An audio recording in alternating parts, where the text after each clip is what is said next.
Hello, everybody. Welcome to. First, my name is Charlie Fusari. I'm the TheatreFest chair for the theater program, and I want to welcome you to night one of TheatreFest for round one. So clap it up. Yeah. So we have some awesome shows for you tonight. So here's how round one works for those of you that don't know. What you'll see is what we call readers theater. Actors will stand up and sit down as they enter and exit a scene and just read the script off the music stands that you see over here. I'm very proud and thrilled to say that all rehearsals were completed with following the COVID guidelines that the school has set. Temperature checks at the door for every rehearsal, masks on, and socially distant. I'm very happy that we were able to get that done. After the show, we're going to do a talk back with the writer and the director, just so that you guys have an opportunity to give feedback if the author has any questions for you guys. But without further ado, our first show is Something Blue, written by Grace Curley, directed by Zach Gyro, and stage managed tonight by Jenna Sheridan. Something Blue, written by Grace Curley. Act 1, Scene 1. Nora rushes into the room. Neva sat on the other side, reading her book. Sarah, Hetty, come in here. Yes? Neve, what do you think? Do you like it? I do. You made a face. What? No, I didn't. Yes, you did. It was the same face you made when you tried on those horrible bridesmaid dresses. Mom! Oh my god, is it horrible? No, it's not horrible. It's nice. It's just huge. Is it really? Well, maybe a little. Oh my god. Don't freak out. Here, give it to me. I'll fix it. Really? You know how to do that? Neve went to fashion school for 2 years. She learned how to sew, and then she decided she was too good for it. That's not what happened, Mom.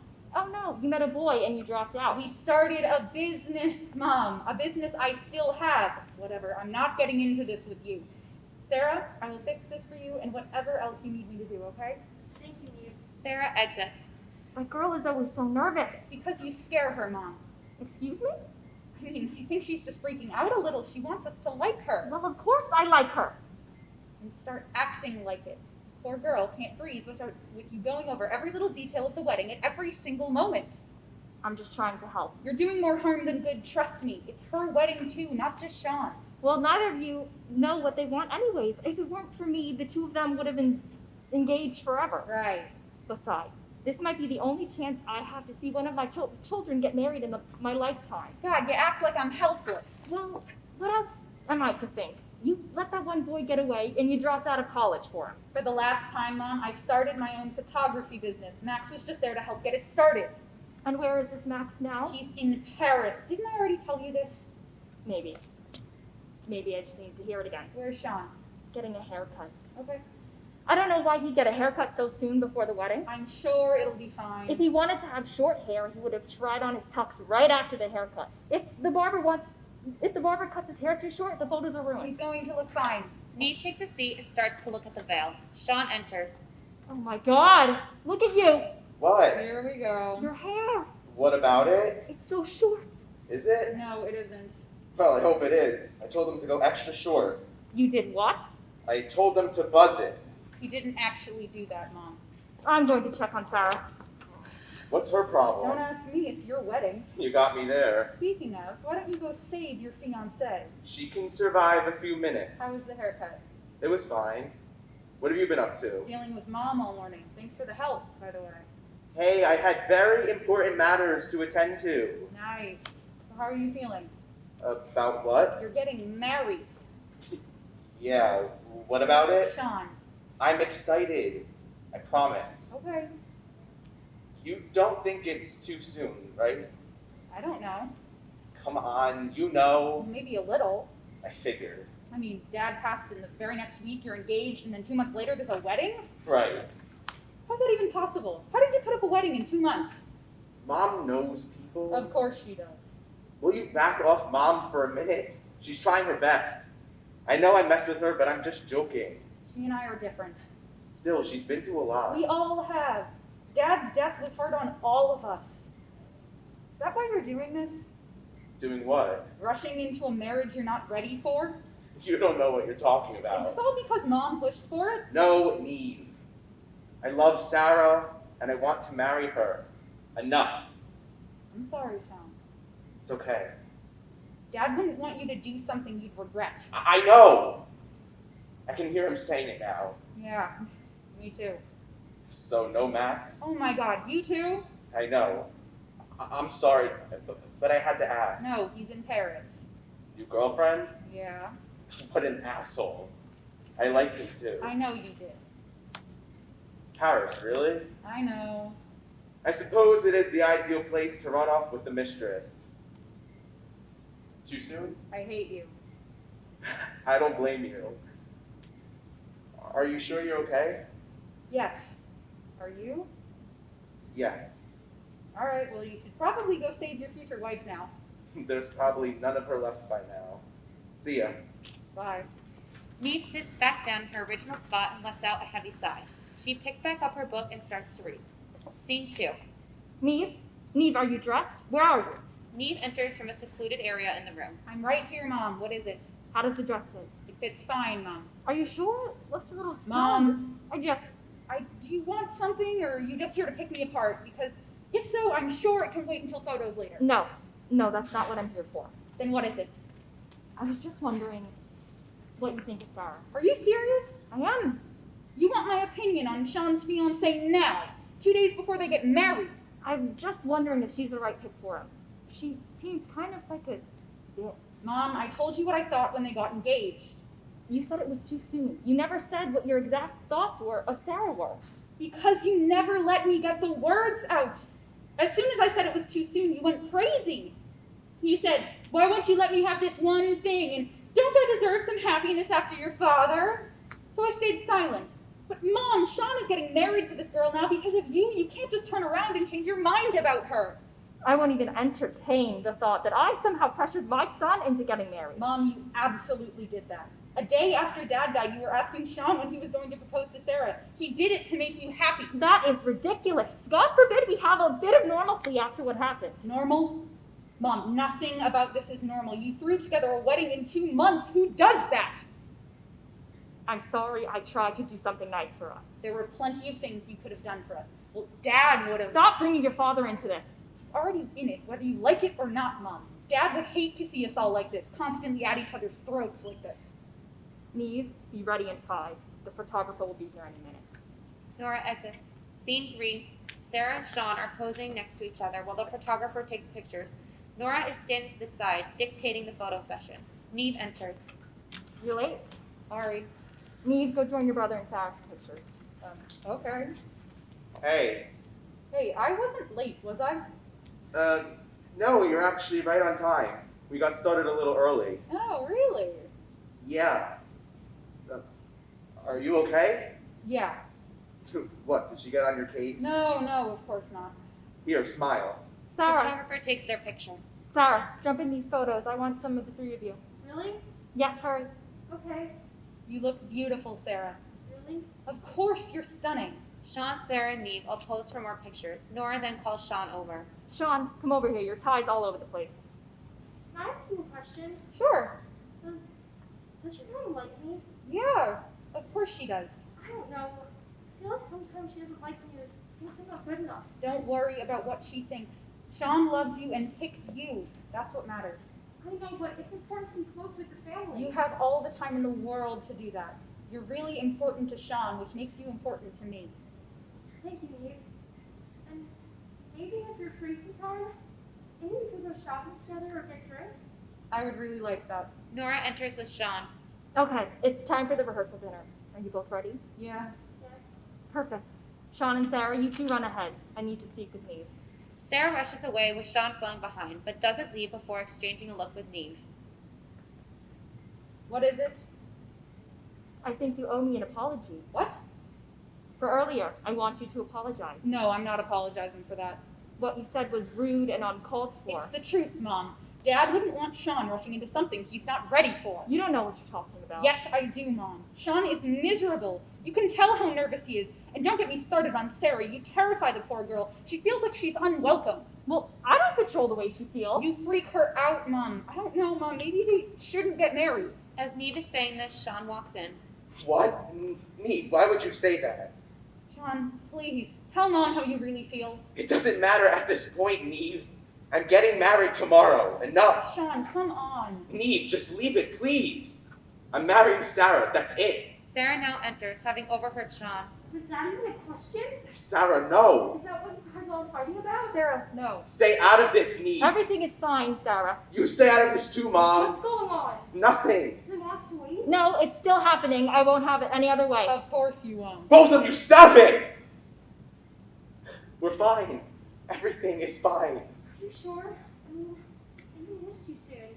What? I should have seen this coming. I should have known things would have fallen apart. Things are not falling apart. They so clearly are. All you guys have done so far is fight. No, we have not. Well, Neve. sorry. I don't know. Maybe we shouldn't. Shouldn't what? Let her finish. Maybe we shouldn't get married.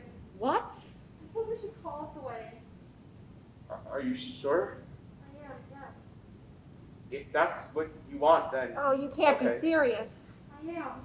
So, the wedding is off? I guess it is. Okay. Oh my God. Not now, Mom. I'm getting some air. Are you guys sure about this? I think so. I am. Okay. I'll start letting everyone know. Perfect. I'll go change. Sarah exits. Thank you, Neve. Of course. You know you can always talk to me, right? I know. Now get to work. Okay, okay. See ya. Bye. End of play.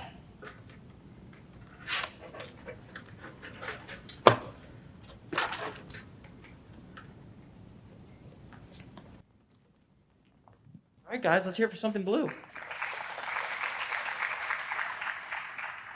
All right, so just so that I can see hands. All right, awesome. So Grace Curley, the writer. Absolutely. So from the audience, any questions, comments, concerns about the show? Anything you may have liked, didn't understand, anything? Allie? Hold on, I'll come to you.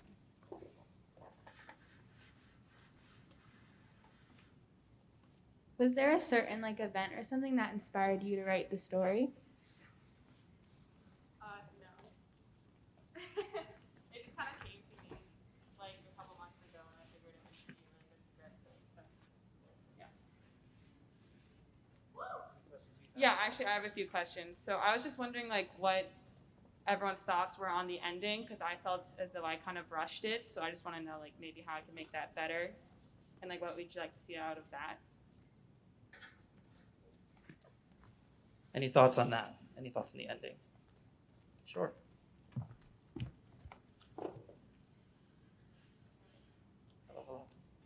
Hi, Grace. Love you, my ASM.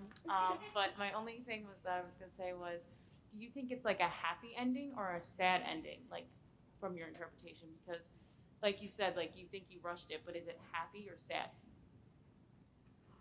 I think of it more as a happy ending, because they decided to do their own thing rather than just go with what their overbearing mom wanted. So yeah, so it's more happy, but I think I could definitely flesh it out a lot more and make it happier. So yeah. And then just one more is would you like to see more interaction? Hi Frank. Would you like to see more interaction between certain characters? Do you want to see more between Sean and Neve or Sean and Sarah? Just for example. Anybody?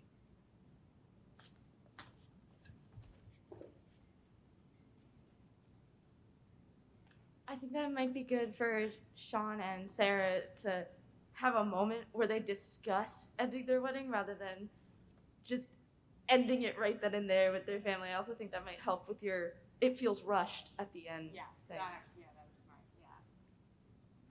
Yeah. All good? Yeah. All right. Thank you guys very much. Alrighty. So without further ado, our next show is The Author by Camille Vale, directed by Eric Rapicchio, and stage managed again by the lovely Jenna Sheridan. Here you guys go. The Author by Camille Vale. Scene 1, Simone's study. The scene opens up in a study. Simone is seated at her desk center stage, typing away on her computer. Enter Michael, stage right. You didn't even leave the room, did you? I'm sorry, Michael. I must have fallen asleep while writing. No, it's fine. Did you ever finish that paragraph? Well, no. But I did figure out the ending. Oh, good, we're saved. Christus ends up getting the throne, so she starts to wage war on the rebels, and then they fight back, right? And then... Simone, don't you think you should take a break from writing? Sorry? You've been holed up in this room for the past week. Don't you think you should get out of the house, think about something other than your story for once? That's ridiculous. How am I supposed to finish if I don't work on it? Well, you let the book sit for a while, focus on other things in your life, and then get back to it later. Shouldn't be too hard. But if I do that, then I'm gonna lose my creative streak. I just got past this last bout of writer's block.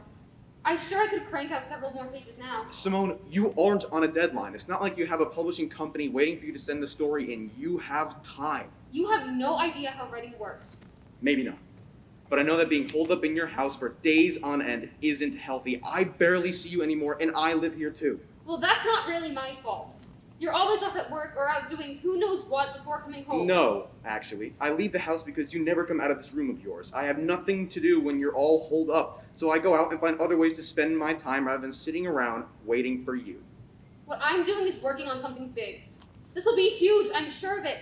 If you can't see that, then I don't know what to tell you. Yeah? Okay. You go have fun with that. I'll just be out here experiencing life by myself. Michael exits stage right. The door slams.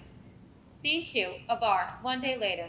Lights up on a bar. Michael is sitting with a glass in front of him, twisting an object around his fingers. His phone is on the bar. Kari enters and sits down a few stools away, leaning over the bar and pulling out a glass and a bottle. Michael's phone buzzes and he sits up slightly, seeming to debate whether or not to answer. Long day, huh? What? You look down, sugar. What have you been drinking? Ooh, scotch, huh? Wouldn't have pegged you for it. I'm more of a red wine kind of gal myself. So, what brings you here? Seems like you'd be off with a girl somewhere, not alone, sulking at a bar.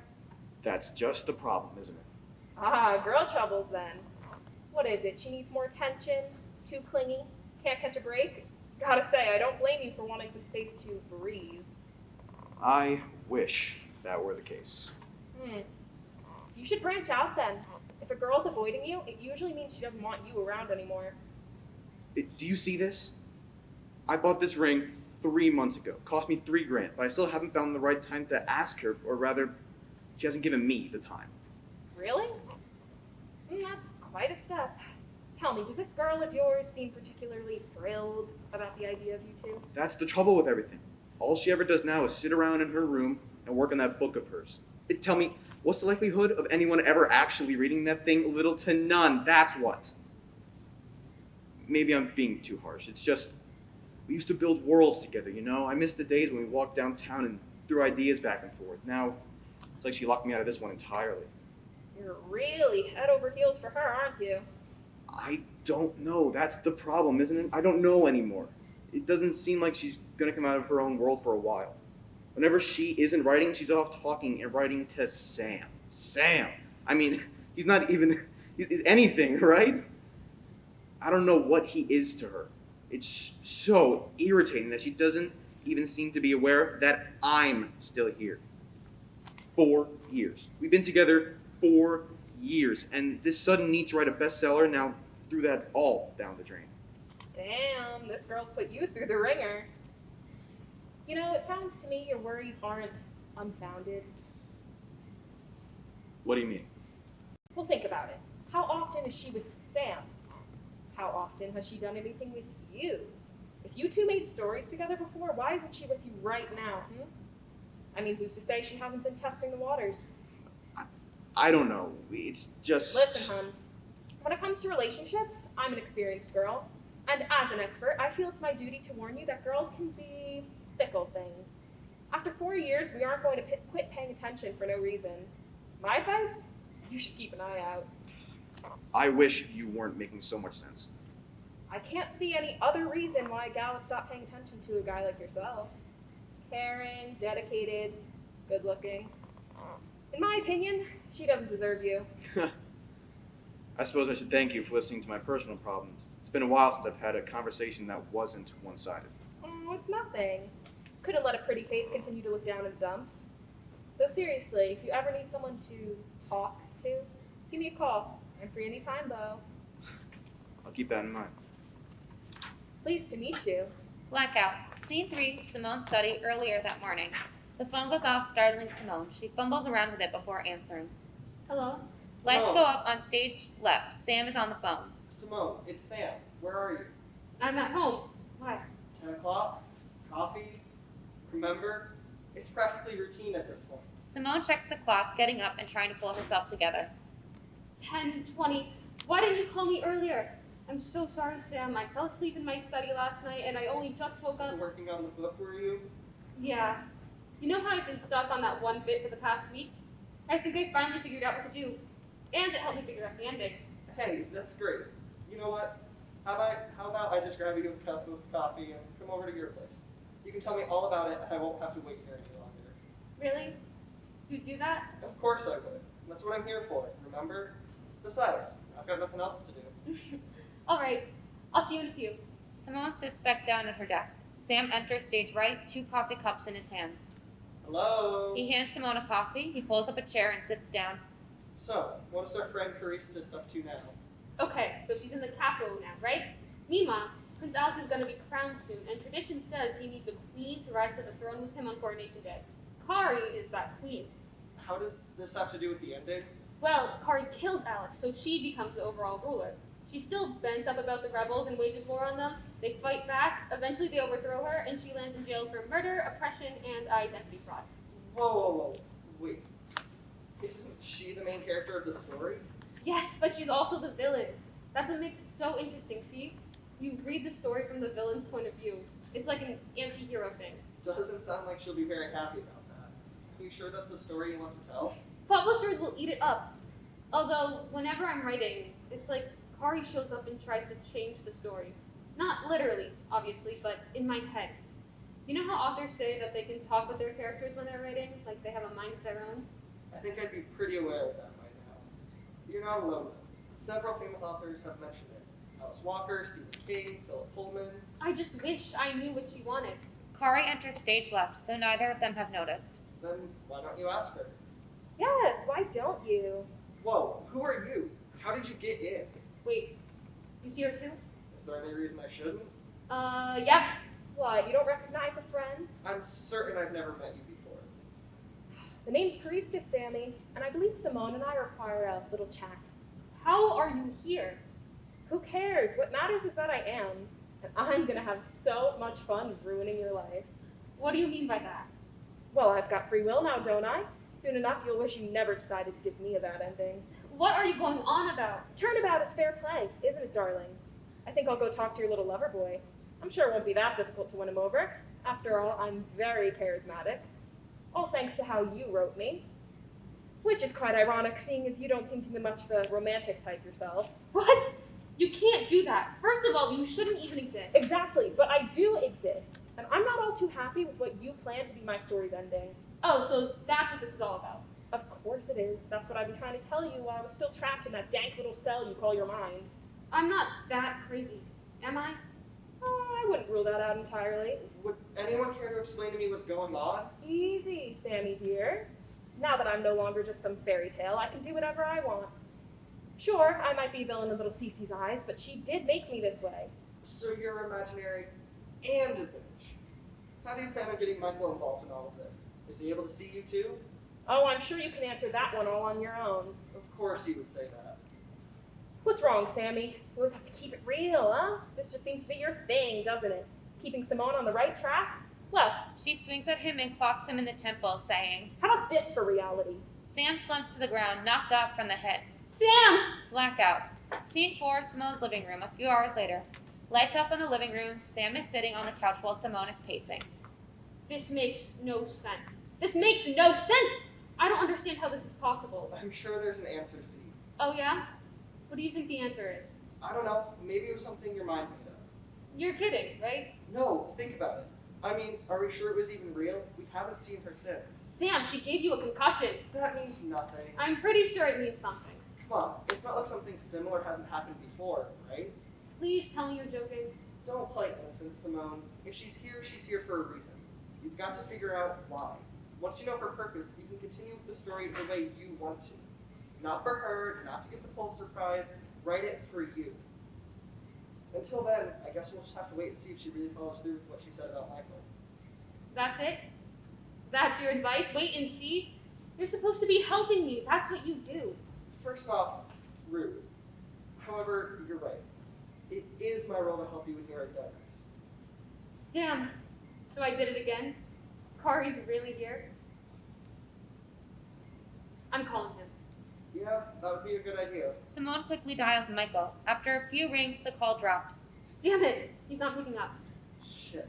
Let's just hope your boyfriend isn't as big of an idiot as he seems. Sam exits stage left. Blackout. Scene 5 outside the bar. The scene opens up with Michael leaving the bar, Kari laughing at something he said. Sam then runs into them. So that's where you've been, eh? Why are you with her, Michael? Why are you at my house every other night? I'm sorry, I can't visit my friend and offer her support in her work. Don't change the subject. So you visit when I'm out of the house and you two are by yourself late at night? Are you accusing me of something? You know, maybe I am. Well, look who's talking. I thought you were better than that. Yeah, I know what you're doing. You're trying to pin the blame on me so the second I'm at fault, she'll go running to you. Meanwhile, this is what she means to me. He pulls out the engagement ring and shows it to Sam. I hope you didn't spend too much money on that engagement ring. I doubt she'll accept it after this. Oh, screw you, Sam. He goes to swing a punch but Sam dodges, shoving him backwards. Michael stumbles, nearly falling over. I'll have you know that I have never pursued Simone. Firstly, because I view her as my friend. And secondly, because I respected your relationship with her. It's a pity you didn't do the same. At this, Sam stalks off. Kari helps Michael up. Well, that was quite a show. Friend of yours? No, definitely not. Blackout. Scene 6, Simone's study. Simone is in the living room. Stage left, Sam storms in. Hope is dead. He is the biggest idiot to have ever walked the earth. What? Kari found him, and Michael was all about it. He doesn't even have the balls to tell you he wanted out. Disgraceful. He's actually cheating on me? With her? Yeah, I kind of ran into them on my way here. You what? Well, I think he sent it home, so you can confront him about it. Oh my god. Michael enters stage left, talking to Kari as she follows. And he has no idea what it's been like. Oh. Simone, I didn't mean... You brought her here? The fact that you think you have the right to... Really? I would have done anything for you. In this house, don't you dare try and blame me for actually dedicating time to my work. Dedicated? How about devoted? How about obsessed? I never see you at all. And here I was to think that you actually give a crap about me. You barely even talk to me anymore. You're always off with him. I already told you, getting in between the two of you is not why I'm here. Mind your own business and stay out of it.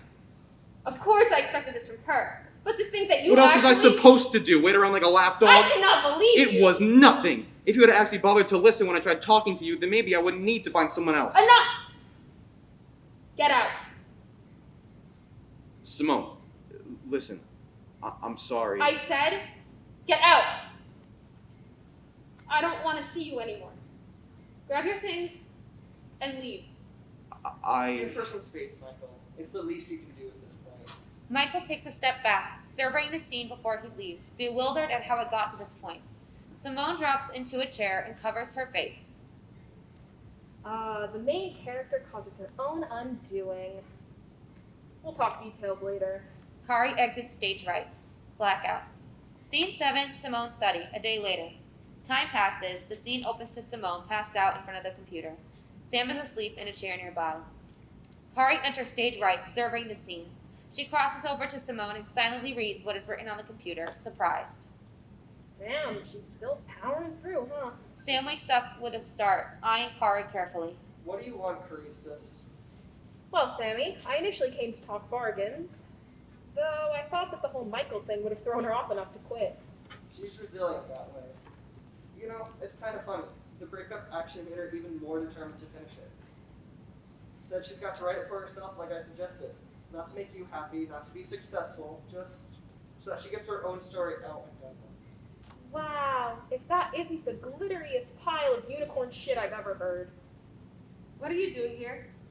Well, my dear creator, seeing as I've made my point, I figured we could discuss some changes to my story. Or what? You've already ruined my life. There's no trick card you can pull on me, Kari. I've got nothing else to lose. Is that really what you think? What about Sammy here? I'm sure that you wouldn't want to lose him too, would you? You can't do anything to him. And why is that? Because C wouldn't let you, Charistus. Since when did you get so cocky? You know I'm the same as you, a creation invented by Simone. She needed someone who could talk to her about her story, someone who wasn't Michael. And voila, I showed up.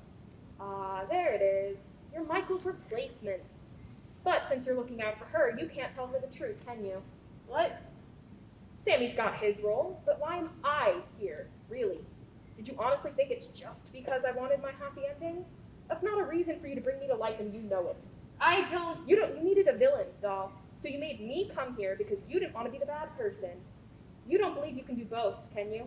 You can't write our bestseller and keep up your relationship with Michael. So you brought me in, the classic femme fatale, to drive you two apart. And didn't I do wonderfully? All right, that's enough, Kari. Running to her defense again? Please, such a well-trained little figment. We've both fulfilled our purposes. It's time for Cece to take control of her own life. I recognize now that my story isn't going to change, but it's about time you take a step back and realize your curtain's closing too. Seriously? Who are you to say anything about what I... It's all right, Sam. She's infuriatingly correct. I use my words, my art to fill the gaps, cover my weaknesses, and take control. It's not healthy. What? I can do this on my own now. Anything you try to do at this point is moot, Kari.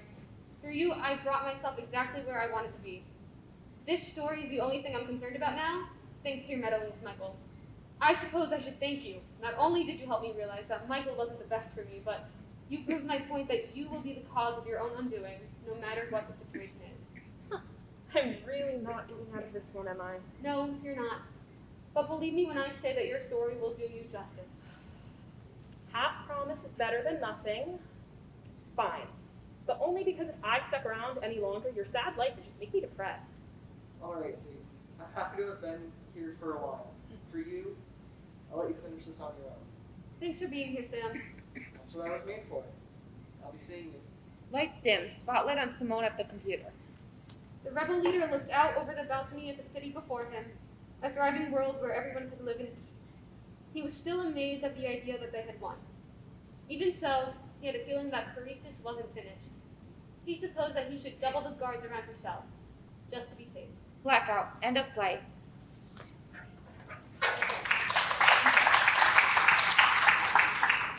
Alrighty, let's hear it for the author one more time. So we have our writer, Camille Vale, and our director, Eric Prochopo. I will come out to you guys. You guys can use this mic, all right? So any questions from the audience for the writer or director? Okay. A lot of questions. Wow. It's all good. What inspired you to write this play? Well, it's actually kind of more personal in a way, as I kind of identified with Simone in this sense. It's essentially my story in a way, not necessarily that Kari actually came to life, but the whole idea that authors talk to their characters is essentially true, and I just kind of wanted to express that in a new form. Any other questions from the audience for the writer or the director? Any questions that you guys have? Hey everyone. So one of the things that I think we enjoyed toying with was chronological structure. So you'll notice that the first scene is the argument, the second scene is one day later, and the scene after that is earlier that day. And we did that to make the surprise of Kari coming to life a little bit more impactful. Did anyone get that vibe? Yeah? Yeah, a lot of hands. Okay, cool. And then the ending, if you want to talk about the ending, it's meant to be a little bit ambiguous, whether Sam is or is not a fictional character. Anyone? Anyone? Comments? You guys are awesome. All right, well, let's hear it for the author one more time. You guys are good. Up next, we have Poser, written by Mark Roberti, directed by Sam DeLuise, and stage managed by Kaylee Malagal. Let's hear it for Poser. Prologue. It's year 2000. Spotlight on Erie Kavner opposite Eva Welsh, both sitting in desk chairs. Eva Welsh for RPM. Join us as we delve into the labyrinth mind of Erie Kavner. Let's do it. Don't hold back. All right then.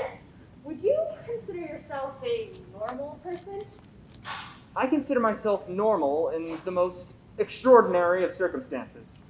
And if you were standing where I am, you would too. During tonight's performance, someone threw a beer can in your direction and you promptly swung it back to the crowd. Do you think that was appropriate? Absolutely. From far behind him, backstage, a loud voice interjects. It was his first confrontation with the law. And what makes you say that? It's just the way I am. It's antithetical to the craft that you carry on like the average Joe. No one knows you aren't. Giving myself full reign to do whatever I want minds enough creative spark to ignore the downsides. Being... Hated by everyone. I don't hate you. Well, you're the exception. Only means I have to work harder. Have you ever fallen in love? Twice. Thinking about going for 3. I can't get a read on the shadow in the room. Does he hate you? Taylor? Taylor, do you hate me? Hell yeah, dude. As marketable as we are constantly bickering. It's all for you. I do it all for you. And everything I do is for him. So it balances out. More or less. I'm told performing is the only long-term plan you've made for yourself. How did you land on that? I just, came to depend on all the instruments that happened to be right around me. Was it worth my money? It was worth your money. Where do you see this act in 20 years? Nowhere? Nowhere. Nowhere. In a landfill. But something bigger will grow out of it. Meanwhile, we'll be backstage watching our kids, carry the torch. Kids, huh? What? Did you want to get a head start on that? You got her now. It's a promising offer. Well, maybe I'm getting ahead of myself. But wherever it is, we'll still have each other. Blackout. Scene 1. The house of Taylor Wilson. It's 2020. Lights up on a spacious living room where Taylor Wilson's daughter, Gray, is listening to the rambling of a man she just invited inside. This man is, once again, Erie Kavner. She sits on the couch, and he stands above her. Say all that again? Okay. Your room is upstairs and to the right. Your bed hugs the corner of the wall. It always has, because moving it anywhere else would jam the length of the door. You sleep with earplugs in to block the train station a mile back. You're a realtor? I used to live here. Your room was my room. Dad had a roommate? Dad. Jesus. Look, Mr. Catskill. Kavner. Erie Kavner. Right, Mr. Erie. You picked a hell of a time to show up on their anniversary. I don't know what you expect me to do on short notice. Do you want a water or... This must be difficult for someone who's, what are you, 12? 19. 19 years is a lot of time to push up brave new things onto your shoulders. And if you ever stop to look back, it might feel like the whole world is dressing you down. That's what your father is like. And I have been long past his rearview mirror for some time. So I could speculate why he erased me from his house, and kids, and life. What brave new things have you been shouldering, Mr. Erie? What I've been up to doesn't matter. I guess it does kind of fade into the background among the 0 things you said about yourself. I'm just here to make things right with Taylor. With your dad. How stupid is that, right? In the sense that you waited my entire life to drop by for a sorry, I guess I'm just wondering what would take 20 years. 19. Are you looking for cash? Because it's a big world, Mr. Erie. There are other ways of... I don't need money. Then what do you need? A phone number? An interview from my dad's firm? Look, you don't need to be so aggressive. I met you like 10 minutes ago. You expect to just anchor yourself here, and I don't even know if anything you said is true. You carry yourself like a massive poser. You don't give straight answers. You don't drink water. What did you just call me? A poser. Do you need a dictionary? Google my name. Your name? That's all it's gonna take. I can't spell Erie or Kavner. Then let me do it for you. He pulls his phone out, types for a few seconds, and hands it to her. She scans the results. Okay, funny. You were in a band called Poser. But I don't see where that connects you to Dad. Dad was in it too. So it seems, and I'm just guessing here, that I'm not the one who's been lying to you. My dad can't make a paper cup into the trash from 3 feet away, and you're saying he went triple platinum on a debut record. I'm saying we did. But that guitar I asked for on my birthday was his. I've been at it for a while, and he's never... It might have been mine. Are the strings steel or nylon? What's the difference? Well, if dear old Dad didn't stuff his life's work in the attic, maybe you'd know. How did it start? Where did it end? What did... Nothing a non-disclosure agreement is going to let you in on. Although I don't think his own musically inclined daughter would necessarily fall under that.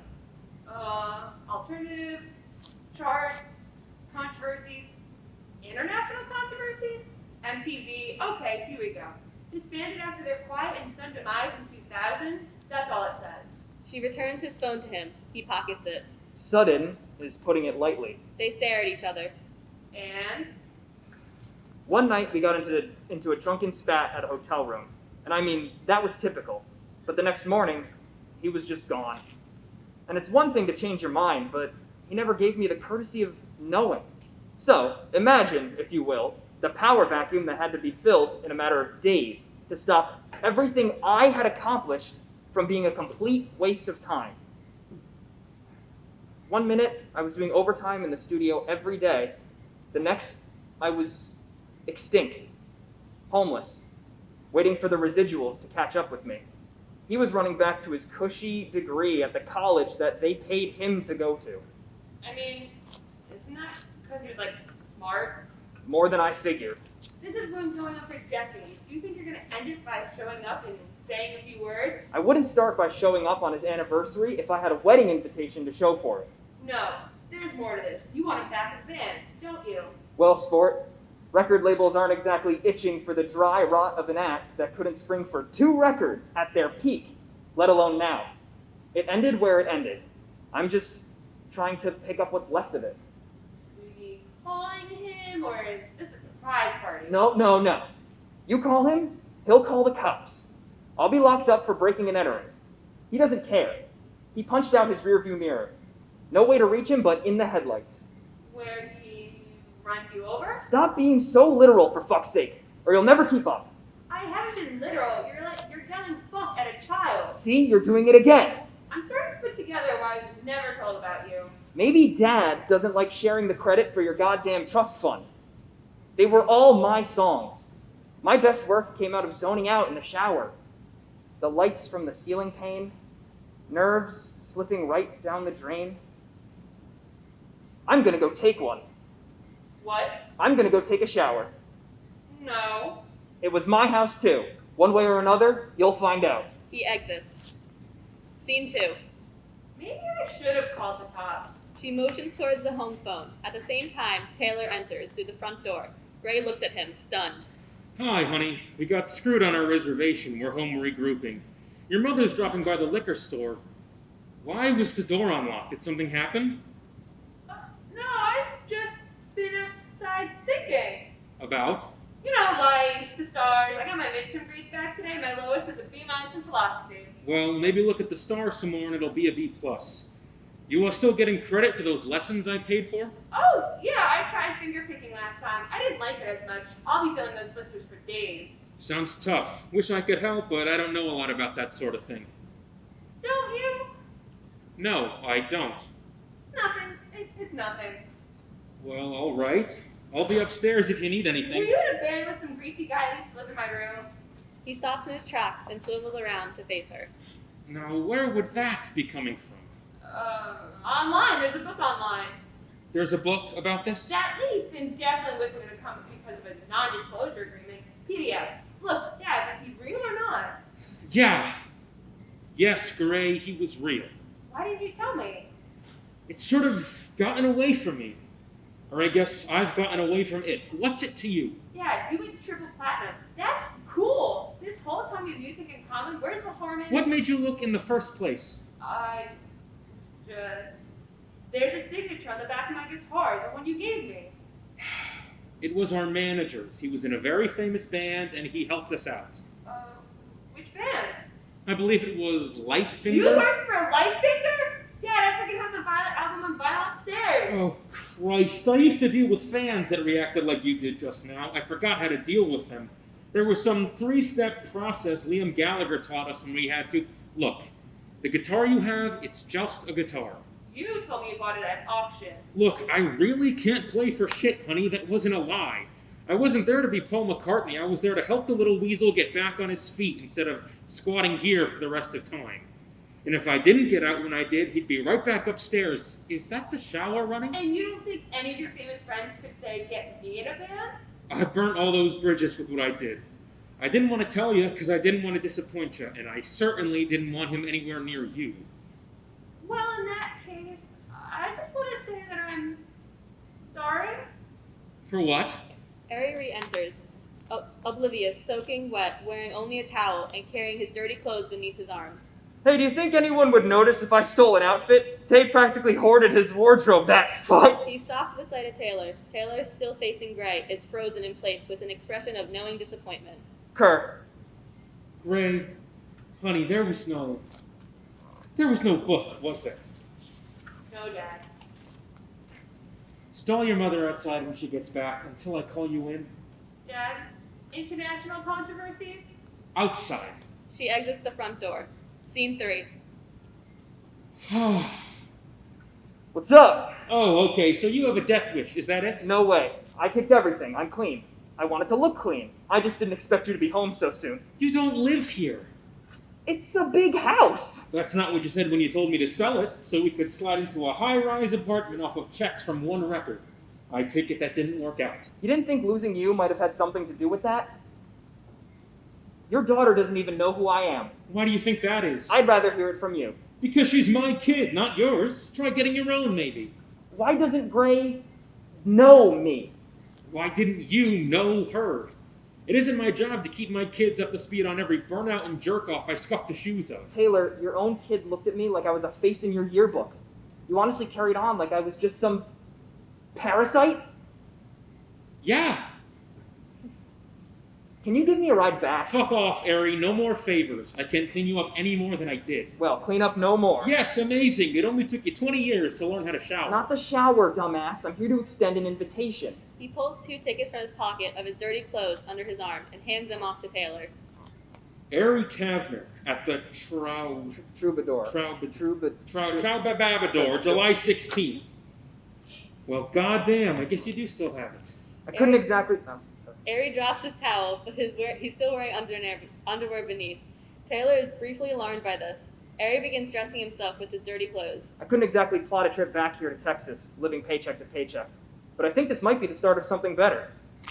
The start, huh? They emailed me not long ago, showed me how the Prodigy Child video was making the rounds again.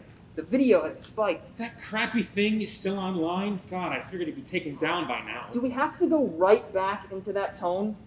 Why not try our crappy thing? Critical darling of Napster, college freshman shut-ins, and Lifefinger's opening act bracket. Because I'm not a blogger who flunked out of the 10th grade. What was bad about it? It was shot on a CC300 on VHS. The lighting was exactly a flickering bulb in the garage. I was noodling exactly one bass note. You weren't wearing pants. It was mic'd well, wasn't it? Or was it dumb luck we happened to join a national tour in a matter of months? Well, if I knew we were recording something that was going to sign us with a Geffen, I'd tell you to at least spring for some board shorts before we started. Ari smiles. Taylor smiles back. He pauses in thought. What?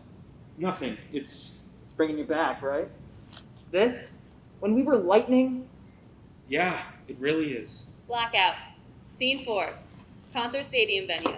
Once again, it's the year 2000 and we're backstage. Our main characters are now dressed in proper Y2K festival attire. In the dark, we hear the voice of Lifefinger's Raph Narmada pulling his band together. Hey Brian, can you tune this acoustic? Yeah, no, there's no chord. Electric's not putting out. I told Carl to do it on the bus. It's not done. What can I say? Yeah? We'll go find a quiet place then. Bathroom should be clear, so long as nobody's sick. It's night 4. Pre-show vomiting usually stops after like 2 or 3. It's tradition. Spotlight on Raph and a much younger, less confident Ari. Anxious, he rocks on his feet. How come you never play your own songs over the speaker before these things? Sets the bar too high. If we play them live after they've heard us in the studio, they'd realize how shit we actually sound. But hey, maybe if we play your stuff, it'd be the other way around. You'd be jumping from your basement camcorder mix to a friggin' coked up sound on stage. I was thinking, when you open tonight, you want to run like 3 rats through your Fender? Rats? Like pedals. You plug them in the... Don't worry about it. I'll take care of the boring stuff. You just keep being your sweet little self. Eri notices Raph has been slapping his index finger over his thumb and middle in a snapping sort of way. Why are you doing that? Just something to take the edge off. You know, besides drinking, etc. You still get nervous? Everyone gets nervous, kiddo. It's part of the game to ignore it best you can. Yeah, but your life finger. You've got 4 platinum records. You have it made. Now people chose you. What does that say? We're getting a board recording tonight, and I can hand deliver it to any label you name. It will be my privilege to shepherd you here. That's just it. It's not me who got me here. It was Taylor. I live under his roof. I used his equipment. I had nowhere else to go. He took me in after my parents were gone. I owe a lot to him. Are you saying you don't deserve this? I don't know. Because I'm saying you do. Taylor didn't write Project Child. Look at what you did. A little MP3 file blossoming into an empire where you were fast asleep. Well, I wouldn't call it an empire. Why wouldn't you? I had 200,000 people sign off on your name on an online poll. That's a fraction of the amount of shares on Napster. Think about how many people don't even know what the internet is. You're coming up on a high you can't get down from. This is your life now, like it or not. So don't blow it on a guilty conscience, all right? I know a lot of wasted talent who did. If you stick with me, you'll never have to squat in someone else's house ever again. Everything that's yours is yours. Where am I supposed to go from here? Where your feet lead you. It worked for me. Get out of that nest.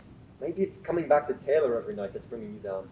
I just need... You've got what you need. Come by tonight. Tell him you're going for a walk. I'll want to introduce you to some of my friends.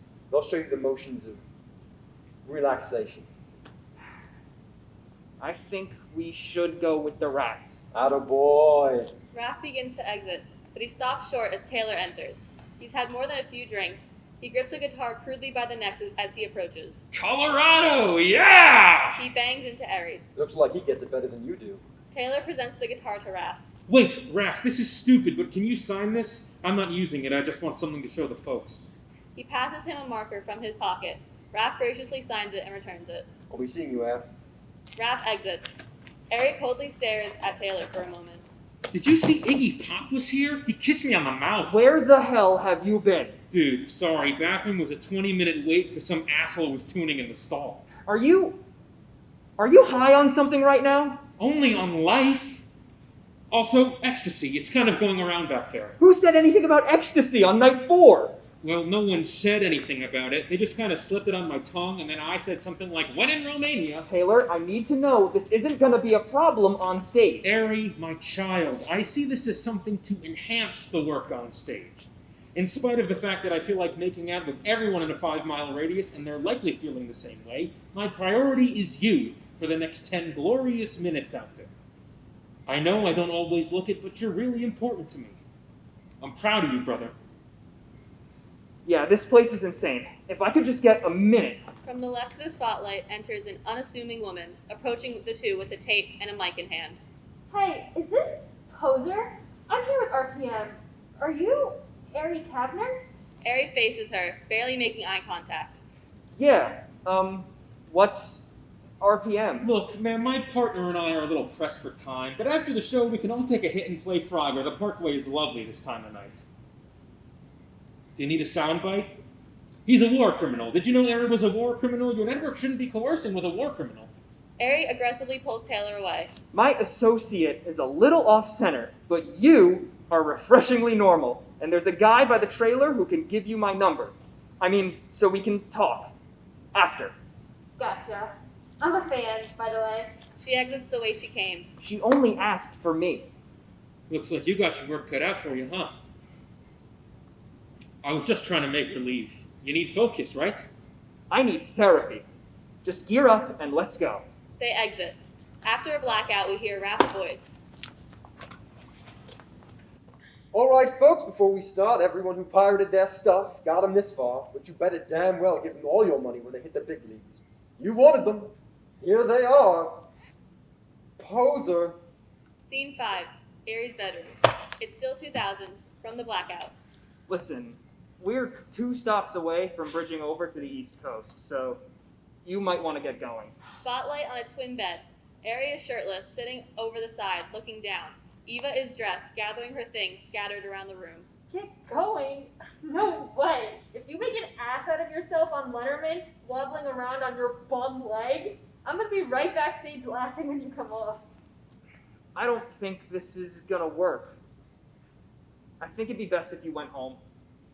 Why wouldn't it work? Well, you and RPM would probably get more revenue working remotely. I mean, if you're ball and chain to our rusty tour bus, you can't really be writing about the bigger picture. And you and I just can't. What was all this for? Ari lifts his eyes to meet hers. All of this? You think I'm here because I'm on the payroll? After the way we've carried on, I've barely seen a face that isn't yours. You deserve someone better. You're really gonna look the other way. You wait until I cared about you to cut me loose? No one forced you to come out here. Eva takes a few concerted steps towards Ari. But you wanted me here. You barely talk to anyone else. It's the show, then you go for your walk, then you come back to me. Like I needed you? She turns and steps away from him, now exasperated. Oh God, what did I do? Look, whatever the expenses are, I got it. Just...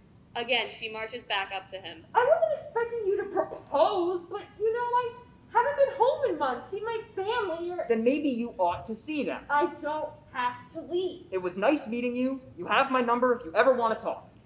Looking to reach him, she joins him and sits down next to him on the bed. Meeting me? I don't want your number. Did something happen? What's going on with you? It's a difficult thing, okay? Managing you, has never been more of a tightrope. And where I'm going, I'm going to be there for a while. And you're not going to keep up. I can't lose this over a guilty conscience. I can't lead you on either. It's all I have. I get dirty looks when you come by the studio. It's all you have? What happened to being in a landfill 20 years from now? What happened to your kids? As Ari explains himself, Eva stands and backs away, while not taking her eyes off of him. Yeah, it's like that if you look at it that way. None of you... I don't even have any idea what I'm capable of. My piss take of a demo that I did just to do something permeated the cultural moment. I never realized I could do that until I was standing on a world stage. All my apparent confidants never told me as much. Just consolation and a pat on the head every night. And the same day, under someone else's roof. Over and over. Conditioned to be dead weight to another world from my own. And you're starting to be that for me. So maybe you'd like me to stay down here on the ranks with you, but... I'm sorry, I'm not good enough. It's all right. It's so you could have the rest of them, isn't it?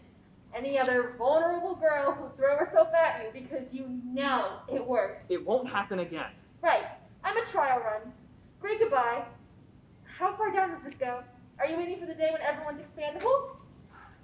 At least call me when you get back. Taylor misses you. What are you talking about? He misses when you could pal around when there wasn't a camera pointing at the two of you. When you exited the stage together, went after the show, together. His foot is in the door and you're wedging it out further. He told me not to tell you. When did you start talking to Taylor like He was that? so drunk I could hardly understand it. What makes you think that you know him better than me? If he walks, you're not getting another one like him. Make your fame a bludgeon to find however many fixes you can, but you won't get another like one like he is to you now. Why don't you go marry him then? Fuck you! Any other questions for the tabloid? Just one. What's left after this? Harry pulls his wallet from his pocket and hands her a bill. The cab's outside. Don't drag this out. Good luck, asshole. She exits the light, without taking his money. Arms still extended, Ari lets go of the bill and lets it sink to the floor. As he silently puts his shirt back on, the phone on his bedside rings. He answers. Raph, are you there? Okay, cool. Yeah, the place is empty now. I'm down for anything. How many? 150? Jesus, is this building zoned for that? No, it should be fine. There's usually 4 or 5 stragglers by the end who think that they're going to indulge in with me. No, it's good. She's fine. I just sent her home. It's fine. All right, buddy. Peace.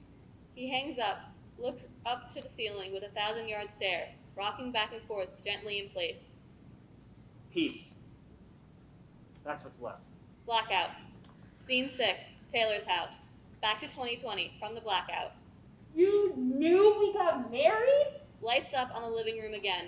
Taylor, Eva, and Gray are standing. Ari is lying down, center stage. Yeah. Why did you really come out all this way? Ari rises. He gestures to Gray. Maybe it's because this bright young girl, whose potential neither of you give a shit about, wouldn't exist if not for me. You never would have even known each other. You never would have... This is one hell of a coat, boss. Did you rehearse this? That's why I'm here. That's not what he told me. What is it you thought was waiting for you back here? I could be wrong, but I don't remember this place being worth much in your eyes. Well, maybe you're not wrong. If you're about to tell me you want me... I looked you in the eyes and loved you once. It was real. It's over. But what did she do wrong? When she found out who you really are, her eyes lit up. I know her ambitions. They used to be mine. I think I should... What is this? You want to wedge yourself into my life with my kid? What was this, a contingency? You think I planned this? You knew everything. What to say to me, what to take from me, how to make me feel like we were the same person. I wanted to do everything for you, logging demos, back and forth with the label, because after all, I'm Ari Kavner, and I need this to survive. Until one day I realized that's not me. Where you're standing to look down your nose at me is my own life. There is nothing for you here. There never was, and you hated me for it. You already had a full ride to the rest of your life. What else did I have? As if gallivanting through the States on ecstasy on my dime was so goddamn hard to bounce back from. You were willing to skip out for mine. It was our new normal. I put all my faith into it, because no matter where I went, you would be with me. Even if they all hated me, you wouldn't. Maybe you were my contingency. I didn't really care to delve that much into the psychoanalytical. I don't think I was. Before I left, all you were afraid of was losing your next rush. After you left, that was all I had. That and my damn song. Isn't that what you wanted? I might have. Aren't you on the rise again because of it? Yeah? Then why are you here? I was hoping you'd at least call to make sure that I was alive. After you were gone, I could write, but I didn't have a muse anymore. Out in the middle of nowhere, because once upon a time, Taylor Wilson told me I owed this to myself. I'm here because I want to know if you meant it. I did. I never said I owed that to you. I'm spread very thin. Then let's be done. I can drive you to... Did you ever get a paternity test? Get out! Bye, guys. He exits the door. He left 2 tickets. What? They weren't for you, they were for me and Mom. He wanted you back. Why wouldn't he just say that? From what I've heard today, he likes rereading. Not so much writing the next chapter, or even looking to see how much paper is left. Not about his fucking muse anyway. I'll be outside. Will you? Yeah. She exits the door. Haven't you done enough? What's gonna happen to him? He's gonna live in an ivory tower for the rest of his life thanks to you. That's what'll happen. He might still need me. No, Taylor. He used you. That's what you just said. Should we let him help her?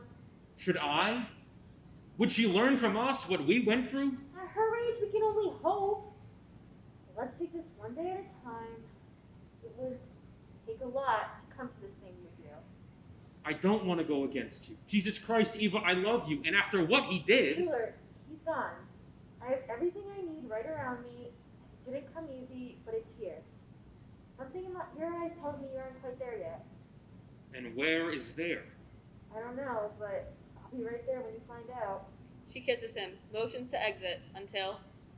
Eva, She stops in her tracks and turns. where did we all go? I'm right here. How about you? She turns again and exits. October 15th, 2000, right here. From inside the house, Entering, bursts out Airy, present only in a non-diegetic memory. Taylor does not react, although the memory is his own. Airy slams a paper down on the center table, pen in hand. I've never seen so many blank lines in one contract. It hurts me to see so much open space on this thing. It's all about to change. It's all about to change, Taylor. You and I are free. There's a deeper piece I'm hitting looking at this thing. But before I go any further, I need to know you're with me. Still motionless, Taylor responds, reciting what he's already said before. I'm with you, kid, all the way.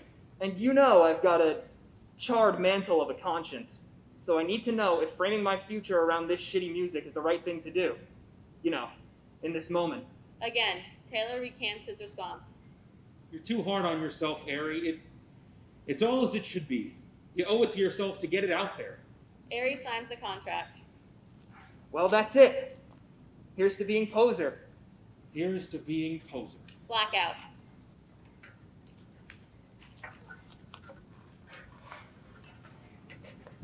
Alrighty, let's hear it for Poser. Let's hear it for the writer, Mark Roberti. Come on up. So, does anybody have any questions, comments, concerns about Poser? Anyone? Do you have any questions for the... Was anyone confused by any particular part?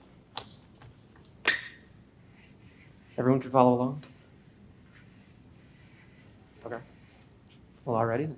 Awesome. Let's hear from Mark Roberti one more time. Alrighty, so that concludes session 1 of night 1 of round 1 of TheatreFest.